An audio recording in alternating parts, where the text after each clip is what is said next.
আল্লাহর বান্দা আহমদ খুজাইমা বলখির কাছে আগমন করেছে। হুজুর আপনি আমার একটা কাজের ব্যবস্থা করে দেন। হুজুর কি করলেন? একটা কাগজ হাতের মধ্যে নিয়ে কাগজটাকে টুকরা টুকরা করলেন, টুকরা টুকরা কইরা হুজুর দোয়াত কলমের মাধ্যমে ওই কাগজের মধ্যে কিছু কাজের কথা লিখলেন। উনি লিখলেন ইমামতি, লিখলেন মাটি কাটা, লিখলেন গাছ কাটা, লিখলেন কাঠুরিয়ার কাম, লিখলেন চুরি, লিখলেন ডাকাতি, এমন ভাবে অনেকগুলা কাগজ নিয়ে উনি এভাবে মোড়ায়া পাগলার সামনে দিয়া কয়, এ ভক্তটা নাও তোমার সামনে কাগজ গুলা দেওয়া হইল। এখান থেকে যে কোনো একটা কাগজ উঠাইবা, এই কাগজের মধ্যে যে ব্যবসার কথা আসবে তুমি ওই ব্যবসাটা করবা।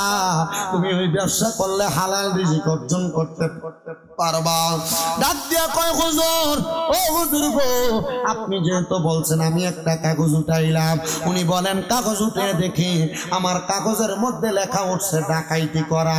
আমি হুজুরে জিগাইলাম, হুজুর আপনি বলেন না যত কাজ আছে সব কাজের মাধ্যমে তো হালাল অর্জন হবে। হুজুর চুরি করা তো কবিরা গুনাহ, ডাকাইতি করাও কবিরা গুনাহ, তাহলে আমার ভাগ্যে যে ডাকাইতি করা নামটা উঠলো। হুজুর বলেন না আমি যে ডাকাইতি করব আমার কি কবিরা গুনাহ হবে না? হুজুর বলে মনে রাখবা লা ইউকাল্লিফুল্লাহু নাফসান ইল্লা উসআহা, আমার আল্লাহ তাআলা কারোর সাধ্যের বাহিরে কোনো কিছু চাপায়া দেয় না। যারে বান্দা যা, আমি আল্লাহ তাআলার একজন নগণ্য বান্দা হিসেবে তোমাকে আমি এই কাজের আদেশ প্রদান করলাম, এখন থেকে তুমি ডাকাইতি কইরাই খাইবা। আল্লাহর বান্দা বলে আমি আবার এলাকার সবচাইতে বড় ডাকাত সর্দারের কাছে যে সমর্পণ কইরা আমি বললাম আপনার সঙ্গে আমি ডাকাইতি পেশাতে যুক্ত হব। ওই দিন রাত্র বেলায় তারা সবাই গেলেন ডাকাতি করার জন্য। একসাথে 8 জন সদস্য নৌকার মধ্যে বোঝাই করা ডাকাতির সরঞ্জাম নিয়ে যখন নদীর মধ্যে নামলেন সমুদ্র পথে, যাওয়ার পরে একজন বড় ব্যবসায়ী মানুষ, উনি ব্যবসা করে বলক এলাকার উপর দিয়ে ওনার মালপত্র নিয়ে যাচ্ছেন। সেই নৌকার মধ্যে 2 লক্ষ দিরহামের মালামাল ছিল। আল্লাহর বান্দা বলেন আমরা সবাই এই নৌকার সামনে দাঁড়ায়া ব্যারিকেড দিয়া আমরা নৌকাটাকে আটকাইলাম, আমরা ওনার মাল সামান গুলা নিয়ে যাব। ডাকাত দলের 8 জন ব্যক্তি তারা তাদের মাল সামান গুলা নেয় নাই। সেই 8 জন ব্যক্তি, এই 8 জন যে পুরা নৌকার মধ্যে ব্যারিকেড দিয়া মালওয়ালা নৌকার যত মানুষ ছিল পাহারাদার ছিল তাদেরকে একসাথে আইনা একটা ঘরের মধ্যে অথবা একটা রুমের মধ্যে আবদ্ধ করলেন। আর ডাকাতের যেই ব্যক্তি সরদার তিনি ওনার হাতের মধ্যে তরবারি নিয়ে দড়ি নিয়ে উনি দাঁড়ায়া আছেন। যিনি বড় ব্যবসায়ী বড় মাহাজন, তিনাকে ধরার জন্য আমি ওনার সামনে গেলাম। আপনি কেন তিনাকে ধরেন না? বলে তাকে দেখো যিনি ব্যবসার বড় মাহাজন তিনি নামাজ পড়তেছে, ওনার নামাজটা শেষ করুক তারপরে আমি ওনাকে ধরব। ডাকাত দাঁড়িয়ে রইলেন, ব্যবসায়ী মানুষটাকে ধরবেন কিন্তু ধরতে পারতেছে না। রে বাবা নামাজ তো শেষ হচ্ছে না। এবার আল্লাহর বান্দা তারা বলতেছে, আল্লাহর বান্দা তুমি যেহেতু আজকে আমাদের সাথে নতুন আসছো ডাকাতি করার জন্য, যা আজকে পরে দিয়ে আমি এই জায়গার মধ্যে আমার ডাকাতির কর্ম সম্পাদন করাইব। এই নে তরবারি হাতে নে। সে যেহেতু নামাজ শেষ করে না, তুই আমার তরবারি দিয়া এই নামাজি ব্যক্তির গর্দান আলাদা করে দে। এ মুসলমান, আল্লাহর নবীরা সব সময় একটা দোয়া করতেন মনে মনে। তারা দোয়া করতেন ইয়া মুকাল্লিবাল কুলুব সাব্বিত কলবি আলা দীনিকা। আপনারা সবাই আমার সাথে পড়েন ইয়া মুকাল্লিবাল কুলুব সাব্বিত কলবি আলা দীনিকা, ইয়া মুকাল্লিবাল কুলুব সাব্বিত কলবি আলা দীনিকা। হে অন্তরের পরিবর্তনকারী, আপনি আমার অন্তরকে দ্বীনের উপর পরিবর্তন করে দেন। সব নবীরা এই দোয়াটা করতেন এবং করাইতেন। মুসলমানেরা, নবীর উম্মতের দলেরা, আমার উত্তর রানীগাঁও সরকার গাঁয়ের পাই বাবারা, এবার আল্লাহ তাআলার ওই বান্দাটা যখন হাতে তরবারি নিলেন, চিন্তা করলেন কিরে আমার হুজুর বলেছে ডাকাইতির মাধ্যমে আমি হালাল রিজিক পাবো, কিন্তু মানুষ হত্যা করা তো কবিরা গুনাহ, হত্যা করে কামাই করব এটা তো হালাল হইতে পারে না। কিন্তু আমাদের সমাজ এত নিচে নামছে, আমাদের সমাজ এত ছোট হয়ে গেছে, সমাজের মানুষের মন এত ছোট হয়ে গেছে, পায়ে পায়ে দ্বন্দ্ব কইরা মা বাবার সম্পত্তি ভাগাভাগি করতে যায়া এক ভাই আরেক ভাইয়ের মাথায় বাড়ি দিতে দেরি করে না, ভাই বোনের মাথায় বাড়ি দিতে দেরি করে না, বাবার সম্পদ ভাগাভাগি করতে যাইয়া ভাইটা বাবার মাথার মধ্যে বাড়ি দিতে দেরি করে না। সোনার বাংলাদেশে এমন অনেক নজির আছে, সন্তানেরা বাবার পিতৃক সম্পত্তির জন্য বাবার গায়ে হাত তুলেছে। এবার আপনারা বলেন সোনার বাংলাদেশে এমন অবস্থা আছে না? না, ওই আল্লাহর বান্দা বলে আমার হুজুর আহমদ খুজাইমা বলকি বলেছিল ডাকাইতির মাধ্যমে হালাল অর্জন হবে, কিন্তু হালাল হবে না যদি আমি ওনাকে মেরে ফেলি। এ বাবা, দেখবেন বর্তমানে রাস্তাঘাটে সরকার পতনের পরবর্তী সময় থেকে ঠেকবাজি বাড়ছে, বিভিন্ন জায়গায় মানুষকে মাইরা ফালাইয়া রাখতেছে, বিভিন্ন জায়গার মধ্যে মানুষের মাল সামান ডাকাতি করে নিয়ে যাচ্ছে। খবর পাইলাম, ফেসবুকে দেখলাম গতকালকে আপনাদের এই যে রশিদপুর একটা জায়গা আছে, শ্রীমঙ্গল যাওয়ার পথে সেখানে একটা ডাকাতি হয়েছে, গাছ কাটটা ফালাইয়া রেখে গাড়ির সব মালামাল নিয়ে গেছে।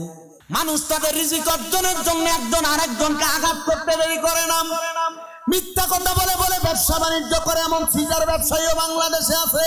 এই যে রমজান মাস আসতেছে, এরা বুটকে বাজারজাত করবে না, বুট স্টক দিয়া ফালাইয়া রাখবো, তেল স্টক দিয়া ফালাইয়া রাখবো, খেজুর স্টক দিয়া ফালাইয়া রাখবো, বাজারে মালের সংকট দেখায়া মালকে বেশি দামে বিক্রি করবে।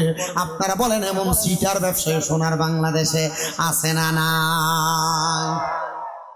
আছে, অভাব নাই রে, অভাব নাই।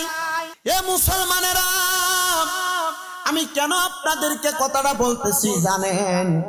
আমি বলার কারণ হইল আপনারা যেন বাংলা সমাজের মধ্যে যা ইনকাম করেন যেন মিথ্যা কথা না বইলা করেন, যেন ওজনে না দিয়া কম না দিয়া করেন, যেন কোনো সময় মানুষের সাথে প্রতারণা কইরা ব্যবসা না করেন।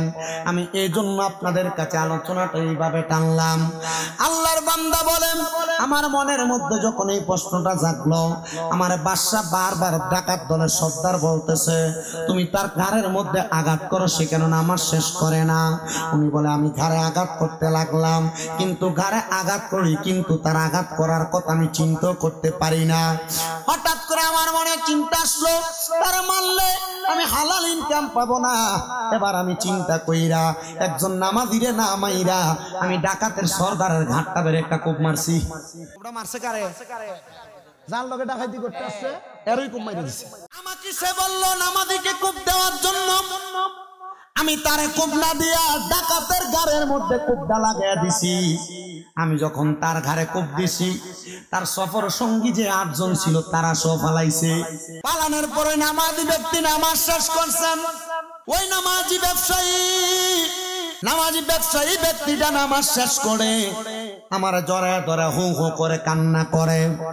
তিনি আমারে ডাক দিয়ে কয়, বাবা আপনি যে আমার ডাকাতের দল থেকে বাঁচাইলেন, আমি নামাজ আদায় করে আল্লাহর কাছে শুধু নামাজ পড়তে পড়তে সেজদায় যে কাঁদছি। হুজুর আমি দুনিয়ার কোনো সাধারণ নামাজ পড়ি নাই, যেই নামাজের নাম হলো সলাতুল হাজতের নামাজ। এ বাবা, ওই নামাজের নাম হলো সলাতুল হাজতের নামাজ। কোনদিন নাই এই নামাজ পড়ছেন কিনা আমি জানি না। মনে রাখবেন, আল্লাহর কোন বান্দার কোন হাজত যদি থাকে বলে বিদেশ যাইতে পারে না, ব্যবসা করে বরকত হয় না। কোন বান্দা কোন ভালো কাজ করতে চায় কিন্তু করতে পারে না, বাধা ফিরা জায়গা।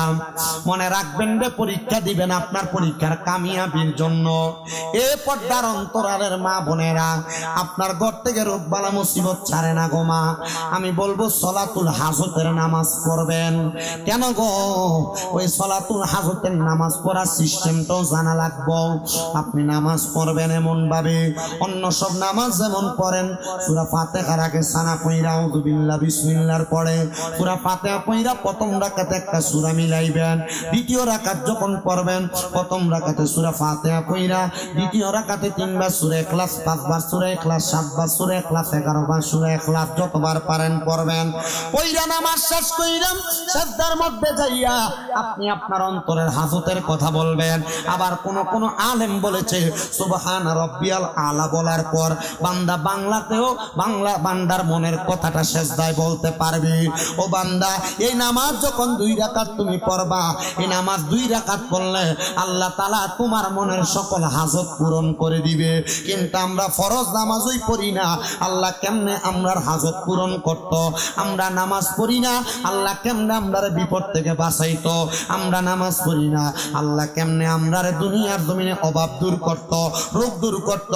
এবার আপনারা বলেন, সকল কাছে যাইয়া ডাক দিয়া কই হুজুর আমি গেলাম অল্প ইনকামের জন্য, কিন্তু 1 লক্ষ দিরহাম আমার পরিবারের পরবর্তী প্রজন্ম খাইতে পারবে। হুজুর এমন উপহার আমি পাইয়া আসলাম। হুজুর কয় নৌকাতে যে গেলা তারা বাঁচানোর জন্য, তোমার কোনো ক্ষয়ক্ষতি তো হয় নাই। হুজুর আপনি কেমনে জানলেন? নৌকাতে যে গেলাম ডাকাতি করার জন্য। হুজুর ডাক দিয়া কয় মনে রাখবা, দুনিয়ার জমিনে যারা হক্কানি মাশায়েখ আদম তারা তাদের ঘরের মধ্যে বৈশা মুরাকাবার নজরে তাদের মুরিদদের খেয়াল পর্যন্ত রাখতে পারে। এই ক্ষমতা আল্লাহর বলিদেরকে, আল্লাহর নেক বান্দাদেরকে দিয়েছেন একজন আমার আল্লাহ। এবার আপনারা বলেন, আমরা সবাই আমাদের প্রতি এমন নেক নজরে নেওয়ার দরকার আছে না নাই? কিন্তু মুসলমান ইমানদার নেক নজর নিবেন দূরের কথা, আমাদের সমাজ এমন পচা সমাজ হয়ে যাচ্ছে। দুনিয়ার মানুষ তো আউলিয়া কেরামের পথ থেকে দূরে সরে যাচ্ছে, আউলিয়া কেরামের পথটাকে তারা গ্রহণ করতেছে না।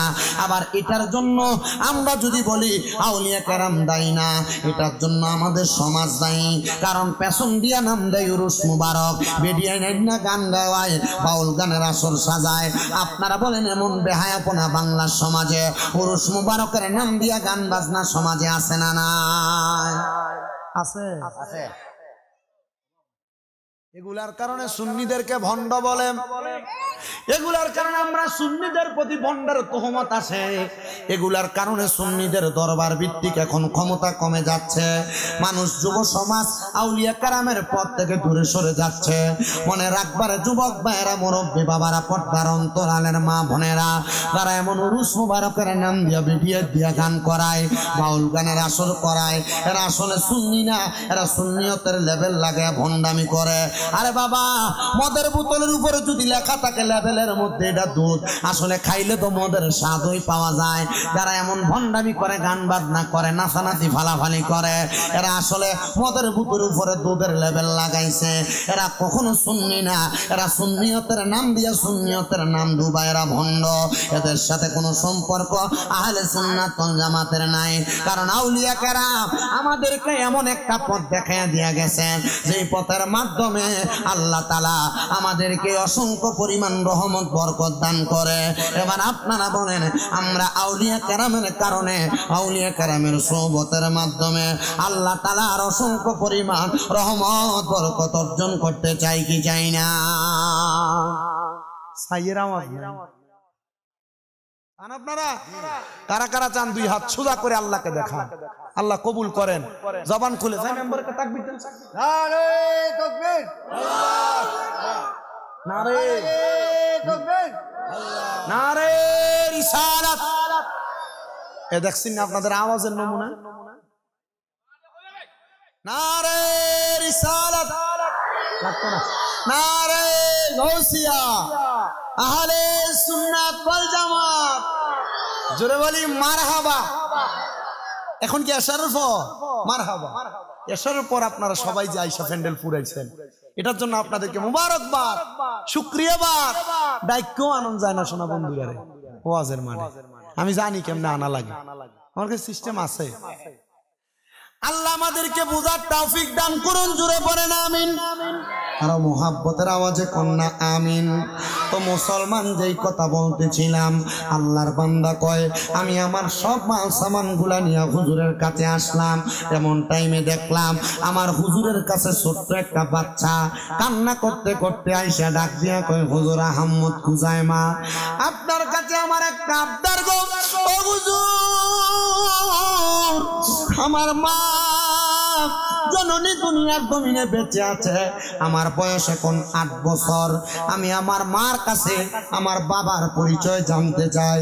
হুজুর, আমার মা আমারে যখন আমার বয়স 5 বছর তখন বলেছে, তুমি আগে আল্লাহ তাআলার কোরআন মুখস্থ করো, তারপর আমি মা তুমি সন্তানকে তোমার বাবার পরিচয় দিব। হুজুর জানেন নি গো, আমি আমার মা জননীকে আল্লাহর কোরআন মুখস্থ করে আজকে বাড়ির মধ্যে আইসা আমার মাকে বললাম, ওগো মা, আমার আব্বা জান কই? মাদ্রাসার মধ্যে খবর পাঠাইছে যেন আমি মাদ্রাসায় আজকে যাওয়ার সময় আমার আব্বা জানকে নিয়ে যায়। বলে, কেন রে বাবা, কেন তোমার আব্বা জানকে নেওয়া লাগবে? মা গো, আল্লাহর কোরআন তেলাওয়াত শেষ করার পর, কোরআনে হিফজ শেষ করার পর মাদ্রাসার মধ্যে আমরা তলে বুড়ালেন ছাত্রদেরকে দস্তার বন্দি করবে, মাথার মধ্যে পাগড়ি পরাইয়া দিবে। ও মা, সন্তানের বাবারা সেখানে যাবে, সন্তানরা মাথার মধ্যে পাগড়ি নিয়া তাদের আব্বা জানের কদম বসি করবে, সালাম করবে, চুম্বন করবে। মা গো, আপনি আমার আব্বা জানের খবর দেন না। হুজুর, আমি আমার আম্মা জানকে এতবার বললাম, আমার বয়স 8 বছর হয়েছে। হুজুর, আমার মা জননী, আমি সন্তানকে আমার আব্বা জানের খবর দেয় না গো। হুজুর, আমার মাকে যখন বারবার বলতে লাগলাম, আমার মা আমারে বলছে, যা আহম্মদ খুজাইমার কাছে যায় জিগা, তোর আব্বা জান কোথায়?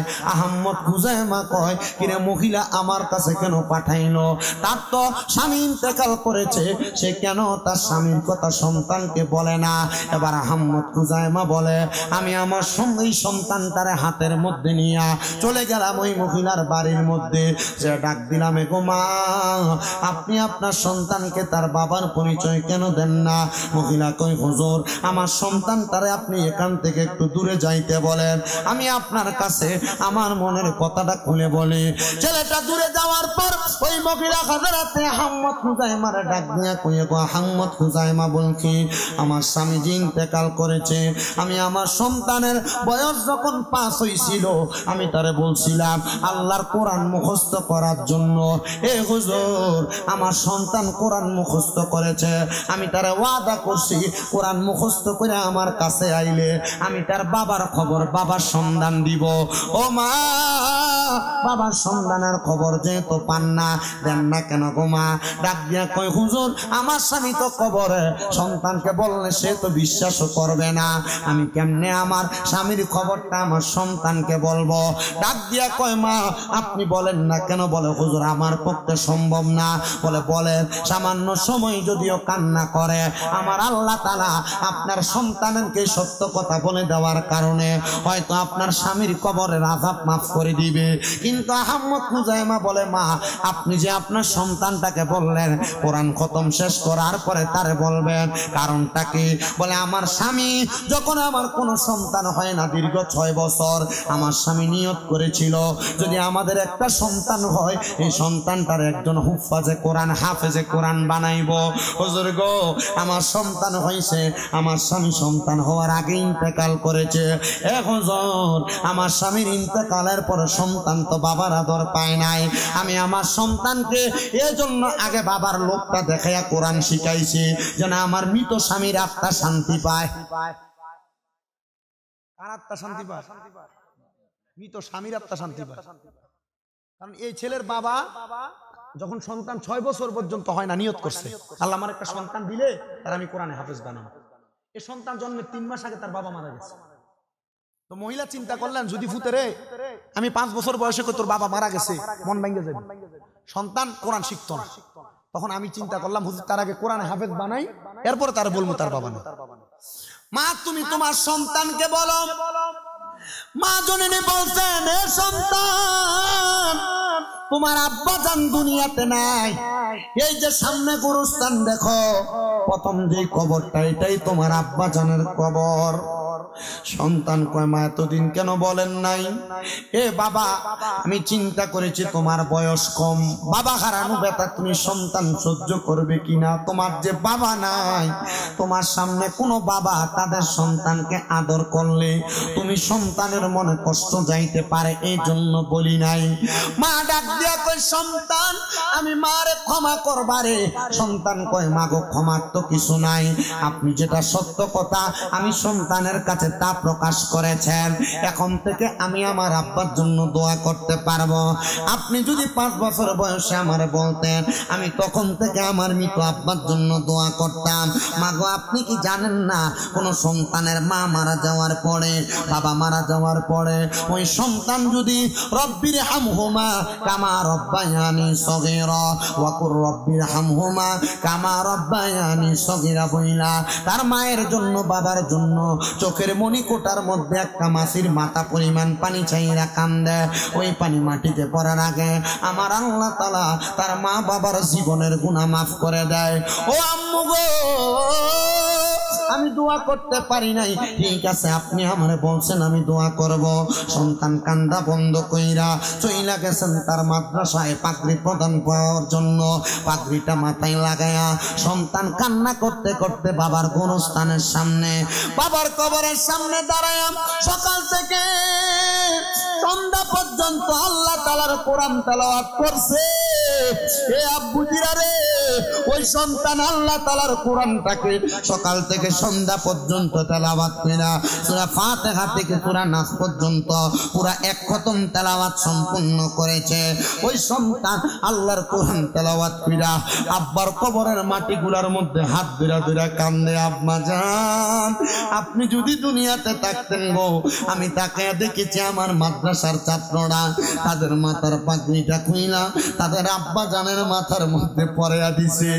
এ আব্বা কবরে কেমন আছো জানি না গো, তুমি কবরে কেমন আছো জানি না, আমি সন্তান তুমি আব্বার জন্য আফসোস করি গো।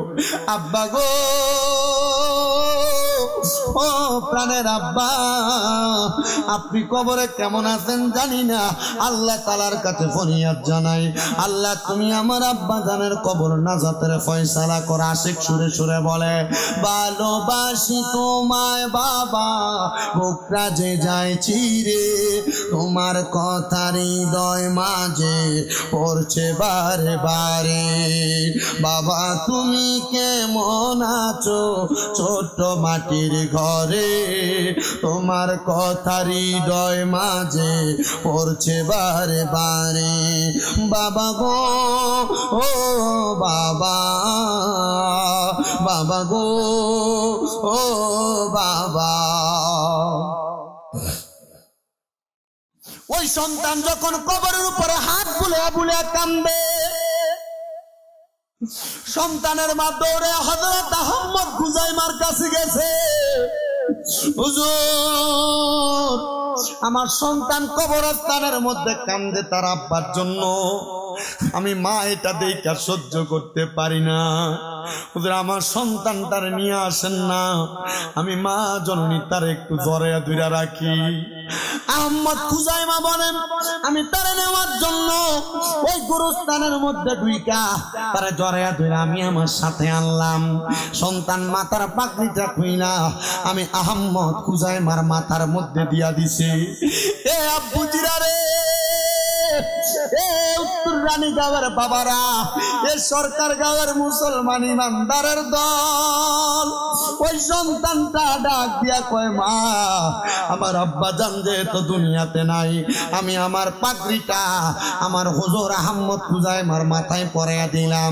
সন্তান যখন পাগড়িটা পরাইয়া দিছেন, সন্তানের মা তারে বুকের মধ্যে জড়াইয়া বাড়িতে নিয়ে গেছে। ওই সন্তান বাড়ির মধ্যে যাইয়া মার কুলের মধ্যে মাথা রাইকা রাইকা বাবার আফসোস করে করে শুধু কান্না করে। মা গো, আপনি যে বললেন আমার আব্বার বড় স্বপ্ন ছিল, আজকে যদি আমার আব্বা জান দেখতো আমি সন্তান আল্লাহ তাআলার কোরআন মুখস্থ করে ফেলেছি, তাইলে আমার আব্বা জান আমি সন্তানকে কত আদর করত, মায়া করত। মা গো, আপনি আমার আল্লাহ তাআলার কাছে দোয়া করেন, আল্লাহ যেন আমার আব্বা জানকে মাফ করে দেয়। এই কথা বলে বলে ওই সন্তান বারবার বারবার বারবার কান্না করতেছে। সন্তান যখন কান্না করে, তার মা জননী তার মাথার মধ্যে হাত বুলিয়া দেয়। ওই মা ডাক দিয়া কয়, এ জগৎবাসীরা, আমার সন্তান কাঁদতে কাঁদতে আমার ডানুরুর মধ্যে মাথাটা ফালাইয়া ঘুমায়া গেছে। আমার সন্তান যখন ঘুমায়া গেছে, আমি মা আর ঘুমাই না, আমার সন্তানকে মাথাতে আমার উরু থেকে নামাই না, রানের উপর থেকে নামাই না। চিন্তা করলাম ঘুম যদি ভাঙ্গা যায়, সন্তান তার বাবার জন্য বারবার বারবার কান্না করবে। আমি তারা যখন ঘুম পাড়ায় দেই, হঠাৎ করে আমার সন্তান আল্লাহু আকবার কয়ে লাফ দিয়া উঠছে। আমি আমার সন্তানকে জিজ্ঞাসা করলাম, এরে আব্বুজি তুমি কেন এমন ভাবে কান্না করতে করতে জাগ্রত হইলা? ওরা আমার সন্তান জাগ্রত হইয়া ডাক্তার দিয়া কয়, মা গো আমি একটা বড় স্বপ্ন দেখছি গো মা, আমার আব্বা জান অন্ধকার কবরের মধ্যে নাই গো মা, আমার আব্বা জান তো বড় শান্তিতে আছে। বলে বলে কি বলো, তোমার আব্বা জান শান্তিতে আছে, এটা তুমি কেমনে বুঝতে পারলা রে বাবা? সন্তান ডাক দিয়া কয় মা আমি এমনে এমনে বুঝি না, আমি বুঝতে পারছি কেমনে জানেননি? আমি যখন ঘুমায় গেলাম হঠাৎ করে দেখলাম আমি একটা একা ঘরের মধ্যে বসা। এমন টাইমে ওই একা ঘরের মধ্যে কে জানি একজন হাজির হয়ে গেছে। ওনার শরীরের মধ্যে এমন রাজকীয় পোশাক, সুন্দর পোশাক, আর মাথার মধ্যে সুন্দর পোশাক, সুন্দর একটা মুকুট লাগানো, পাগড়ি পরা। আমি ওনারে দেখা জিজ্ঞাসা করলাম কে গো আপনি, আপনার পরিচয় কি? বলে রে সন্তান, আমার পরিচয় সম্পর্কে তুমি জানতে চাও? আমি হইলাম তোমার জন্মদাতা বাবা। এগো আব্বা জান, আপনি নি আমার আব্বা জান। তো আপনি যে মারা গেছেন, আপনার তো কবরে বড় সুন্দর দেখা যায়, শরীরের পোশাক বড় সুন্দর দেখা যায়, বড় নেয়ামতলা পোশাক দেখা যায়। আব্বা কারণটা কি বলেন না গো? এমন নেয়ামতলা পোশাক আমার আল্লাহ নিয়ে আপনারে পরাইয়া দিছে। ওই বাবা ডাক দিয়া কয় এ সন্তান রে, আমার আল্লাহ তাআলাই পরাইয়া দিছে। তোমার মতো একটা সন্তান আল্লাহ তাআলার কোরআন শিখা শিখা আমি আব্বার জন্য দোয়া করবে, আর আমার আল্লাহ কি আমি বাবার কবরটার আযাব মাফ করবে না? এই জন্য আমার আল্লাহ তাআলা আমি আব্বার কবরের আযাব মাফ করে দিছে। এই রানীগাঁওয়ের সরকার গাঁওয়ের বাবারা, আশেপাশে এলাকা থেকে মুসলমান ইমামদারেরা, আমি জানি না রে আমার কোন মুসল্লি ভাই বাবাদের আজকে জানি বাবা অন্ধকার কবরে। আমি জানি না আমার কোন মুসল্লি ভাই বাবাদের তাদের মা অন্ধকার কবরে। চিন্তা করে দেখো রে সন্তান, তোমার মা বাবা তোমার বড় কষ্ট করে মানুষ করেছে, নিজে না খেয়ে তোমার মা খাওয়াইছে। আব্বা জান এমন সময় গেছিল জুতার গোড়ালিটা, পায়ের গোড়ালিটা জুতা ক্ষয় হয়ে রাস্তার সাথে লাগতো। আব্বা জান নতুন কোন জুতা কিনা পড়তেন না, আব্বা তোমারে নতুন জুতা কিনাই না দিত। তুমি ওই জুতাটা পইরা রাত্রবেলা খাটের মধ্যে হাঁটাহাঁটি করতা, দৌড়াদৌড়ি করতা। ওই আব্বাই আজকে অন্ধকার কবরে। তোমার আব্বা ঈদের দিনে নতুন কোন জামা কাপড় পরতো না, পুরান লুঙ্গিটা পইরা, পুরান পাঞ্জাবিটা পইরা তোমার আব্বা ঈদগাহে চইলা যাইতো, কিন্তু তোমার গায়ে ঠিকই নতুন জামা কাপড় থাকতো। সন্তান একবার কি চিন্তা করেছো আজকে তোমার কাছে টাকার কোনো অভাব নাই, কিন্তু তোমার আব্বা জানের বড় অভাব। আব্বারে যদি তখন জিগাইতা এবং আব্বা জান আপনি যে নতুন কোন জামা কাপড় পরেন না, আব্বা জবাব দিত এখন কি আর আমার ঈদের বয়স আসেনি, সন্তান তোমরা নতুন জামা কাপড় পরবা। আব্বা অভাবের কথা সন্তানের কাছে প্রকাশ করতো না। আইরে সন্তান, এখন তোমার কাছে টাকার অভাব নাই, কিন্তু আব্বারে 500 টাকা দিয়ে কিনে একটা লুঙ্গি পরাইতে পারো না, আব্বা জান অন্ধকার কবরে। এ সন্তানের দল, এ রানীগাঁও সরকার গাঁওয়ের বাবা, এ পর্দার অন্তরালের আমার আম্মুজিরা, তোমাদের মা বুঝি তোমারে বড় কষ্ট করে মানুষ করছে। মা নিজে না খেয়ে খাওয়াইছে, 10 মাস 10 দিন গর্ভে ধারণ করছে, প্রসব বেদনা সহ্য করছে। তুমি মার কলিজাতে লাথি দিছ, মা ঘুমাইতে পারছে না। মার ডাইন দিকে পেটের অংশে লাথি দিছ, ঘুমাইতে পারছে না। নারী বুড়ির মধ্যে হাত চালাইছো, মা আরামসে ঘুমাইতে পারে নাই। এ সন্তান, ওই মা সিরা কাপড়টা পইরা থাকতো রে, কিন্তু তুমি স্কুল মাদ্রাসায় যাইতে কাপড়ের রাস্তাটা খুইলা মা 10-5 টাকা তুমি সন্তানরে দিয়া দিছে। মুরগি ঘরে ডিমটা পারলে তুমি ফুতেরে সিদ্ধ করে খাওয়াইছে। মা জননী ঘরের মধ্যে 3 টুকরা মাছ রান্না করলে, 1 টুকরা বাপে খাইতে, 1 টুকরা তুমি দুপুর বেলা খাইয়া শেষ করতা। মা মায়ের মাছের টুকরাটা রাইখা দিত, আমার জাদুমণি রাত্রবেলা মজা করে ভাত খাইব। এখন তোমার ঘরে কত মেহমান খানা খায়, কিন্তু তুমি তোমার আব্বা আম্মারে 1 লোকমা ভাত মুখে তুইলা খাওয়াইতে পারো না। সন্তান, লাখ টাকার মালিক হইয়া কি লাভ হইব যদি তোমার টাকা পয়সা দিয়া তুমি তোমার মা বাপরে শান্তি না করতে পারো? বহুত পোলাপান আছে, এদের বাপ মা পানের 10-20 টাকা চাইলে ধমক মেরা বসে, এদের আব্বা আম্মা হাত খরচের টাকা পয়সা চাইলে ধমক দিয়া বসে। আমি কইমুরে সন্তান, ওই আব্বা আম্মা নিজে না খাইয়া তোরে খাওয়াইছে, ধমক দিস না রে। মা বাবার মতো রত্নটা বাইসা থাকতে যত্ন করতে করতে শিখো। জানুনি এই মা বাবার দুয়ার বরকতে তুমি সম্পদওয়ালা হইবা, মা বাবার বদদুয়ার কারণে সম্পদ হারা হইবা। আবার অনেক সম্পদওয়ালা আছে মা বাপরে বাদ দেয় না, মা বাবার অভিশাপ নিয়ে রাখছে। সম্পদের মালিক হইতে পারবা, আরামে ঘুমাইতে পারতা না, কারণ মা বাপের অন্তরে কষ্ট দিলে স্বয়ং আমার আল্লাহ তাআলা কষ্ট পাওয়া যায়। এই জন্য অনেক সন্তানেরা বউ কথার কথাই কইছে, তোমরা 2-3 ভাই, তুমি কিনলে গা তোমার মা বাপরে একা খাওয়াও, তারার ঘরে কি খাইতে পারে না? এই কথা শুনে মা বাপরে জুদা কইরা দিছ, ভাই ভাই ঝগড়া কইরা আলাদা হইছ, তুমি তোমার মা বাপরে আলাদা খাওয়াইতাছ। মা বাপ সকালে এক ঘরে খায়, দুপুরে এক ঘরে, রাত্রে এক ঘরে খায়, এই সপ্তাহে এই ঘরে খায়, আরেক সপ্তাহে ওই ঘরে খায়। এ সন্তান আব্বা আম্মার বয়স হইলে খাবারের রুচি তো পরিবর্তন হয়, কখন কি খাইব মা বাপ কইতে পারে না। আর তুমি সেই মা বাপরে জুদা করছো, আলাদা করছো না রে সন্তান। কেউ যদি মা বাপরে জুদা কইরা থাকো, আলাদা কইরা থাকো, দে সন্তান তোর পাউডি আমার সামনে দে, আমি আমার জিহ্বাটা দিয়া তোর পাউডা পরিষ্কার কইরা দিমু। ও আদা করবি, এখান থেকে বাড়িতে যাইয়া আম্মা আব্বার পাউডির ধরে মাপ চাইবি, আর কইবি মা এখন থেকে আর আলাদা খাওয়া লাগবে না।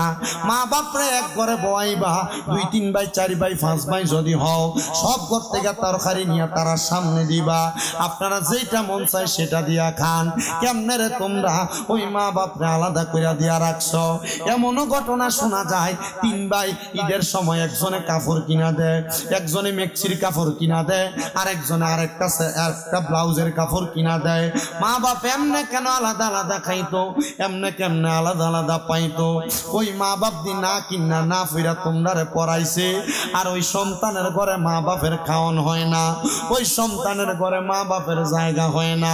সন্তান রে, আবদার জানাই তোমাদের কাছে, কেউ যদি এমন কইরা থাকো, মা বাবার পাউডি ধরে মাপ চাইবা, আম্মা আব্বার পায়ে ধরে মাপ চাইলে তোমার দাম কমবে না, ইজ্জত কমবে না, সম্মান কমবে না।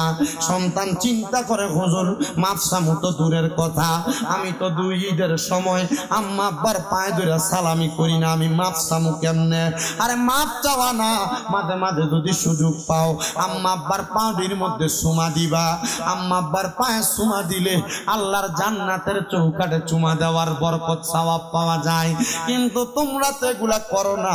আমি জানি না কোন সন্তান জানি মাপ চাইবো, আজকের মাহফিল কবুল হবে কি হবে না এটার গ্যারান্টি কেউ দিতে পারবে না। তবে আমি গুনাহগার মুসাফির কুমিল্লা থেকে আসছি, একটা কথা বইলা দিয়া যায়, আগামী কালকে যদি দেখো সরকার গাঁও আর রানীগাঁওয়ের কোন মুরব্বী দোকানে বৈশা বলে, হ্যাঁ শামীম দাদার কথাটা শুই না, আমার ফুতে বাড়িতে যে আমি বাপের পায়ে ঘুরে মাপ চাইছে, মনে করবা মাহফিল কবুল হয়ে গেছে। যদি কোনো মা কেউ কাউরে বলে, হ্যাঁ আমার ফুতে দি মাহফিল শুইনা আইসা আমি মার পায়ে ধরে মাপ চাইছে, আমার ফুতে তো কোনোদিন আমার লগে কোনো অন্যায় করছে না, মনে রাখবেন মা বাবার পায়ে ধরলে দাম কমে না, সম্মান কমে না, ইজ্জত কমে না রে বাবা, ইজ্জত কমে না। কিন্তু অনেক সন্তান চিন্তা করে, হুজুর যাদের বাড়িতে আব্বা আছে তারা বাড়িতে যাইয়া বাবার পায়ে ধরে মাপ চাইব, আমার তো আব্বা নাই, আমি কার পায়ে ধরে মাপ চাইব? এ সন্তান, আব্বা যদি অন্ধকার কবরে থাকে, আজকের মাহফিলের আখিরি মুনাজাতে আব্বার জন্য বেশি করে দোয়া করবা। অনেকে চিন্তা করে, হুজুর যাদের বাড়িতে আম্মা আছে তারা বাড়িতে যাইয়া মার পায়ে ধরে মাপ চাইব। হুজুর আমার তো বাড়িতে মা নাই, আমি কার পায়ে ধরে মাপ চাইব? সন্তান মাও নাই, বাবাও নাই, মাপ চাওয়ার সুযোগ নাই। আগে এক বেলা ভাত না খাইলে মা বারবার বলতো, কিরে পেটটা দি পিঠের লগে লাইগা রইছে, খানা দি খাস না। এখন কেউ তোমার একবার জিগায় না, 2-3 বেলা না খেয়ে থাকলেও কেউ খানার খবর নেয় না। ওই মা অন্ধকার কবরে, কই তোমার কাছে টাকা আছে, মার একটা 500 টাকা দিয়া কিনা কাপড় পরাইতে পারো না। মার বয়সী, বাবার বয়সী অনেক মুরব্বীরা চোখের সামনে দিয়ে হাঁটে, এদেরকে দেখলে মা বাবার কথা মনে হয়। আম্মা আব্বারে সম্মান করতে পারো কিনা জানি না, আমি বলবো রে সন্তান, এদেরকে বেয়াজ্জতি করলে, এদের সাথে গরম হইলে আল্লাহ তাআলা তোমার জীবনটাকে নিশ্চিত জাহান্নামের মতো বানিয়ে দিব। আমার নবী না শিখিয়ে দিত, বিয়াল্লিশের সন্তান উম্মতের দলেরা, তোমরা মনে রাখবা, বাবাকে তোমরা কাবা জানিও, মদিনা জানিও, মাকে যদি গো তারা বেঁচে থাকে। নবী বলে আমি সেবিনাই, সেবিতে পারি নাই, আমি সেবিনাই, সেবিতে পারি নাই, সেবিও আমার উম্মত, সেবিও আমার উম্মত। বাবার মুখেতে মায়ের মুখেতে যে তুলে দিবে খানা, রাজি থাকে রাব্বানা। নবী বলেন আমি করি নাই, করিতে পারি নাই, আমি করি নাই, করিতে পারি নাই, করিও আমার উম্মত। পিতা মাতার খেদমত, পিতা মাতার খেদমত। এ সন্তান, আম্মা আব্বা যদি মইরা যায়, আম্মা আব্বার কাছে মাপ চাওয়ার কোনো সুযোগ নাই। মুনাজাতের মধ্যে উলামায়ে কেরাম মা বাবার জন্য খাস করে দোয়া করবে। অনেকে চিন্তা করে, হুজুর গো, আমার মা আমার আব্বা আমারে লাখ লাখ টাকার বাড়ি গাড়ি সম্পদ দিয়া গেছে, খেতে জায়গা দিয়া গেছে, বন্ধে জায়গা দিয়া গেছে। আমার মা বাপ তো পারত এগুলা বিক্রি কইরা দুনিয়ার জমিনে চলাফেরা কইরা আনন্দে ফুর্তিতে কাটাইতো। কই তারা তাদের সম্পদ গুলা নিয়ে যায় নাই, এদের সম্পদ আছে। তুমি সন্তান চিন্তা করে দেখো, যদি তুমি এই সম্পদ না পাইতা, ভাড়া থাকতা, মাসে যদি 5,000 টাকা করে তোমার ভাড়া লাগতো, 12 মাসে তো 60,000 টাকা ভাড়া দিতা।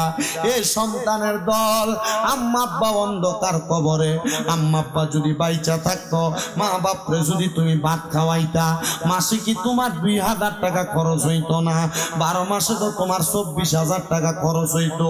সন্তান রে, মা বাপ যদি বাচ্চা থাকতো, মাসে যদি 1,000 টাকার ফল মা বাপরে কিনা খাওয়াইতা, তোমার মাসে তো 12,000 টাকা, বছরে 12,000 টাকা লাগতো। কই তোমার মা কবরে 1 কেজি ফল কিনা খাওয়াইতে পারো না, বাপ কবরে আব্বারে 1 কেজি আঙ্গুর ফল কিনা খাওয়াইতে পারো না।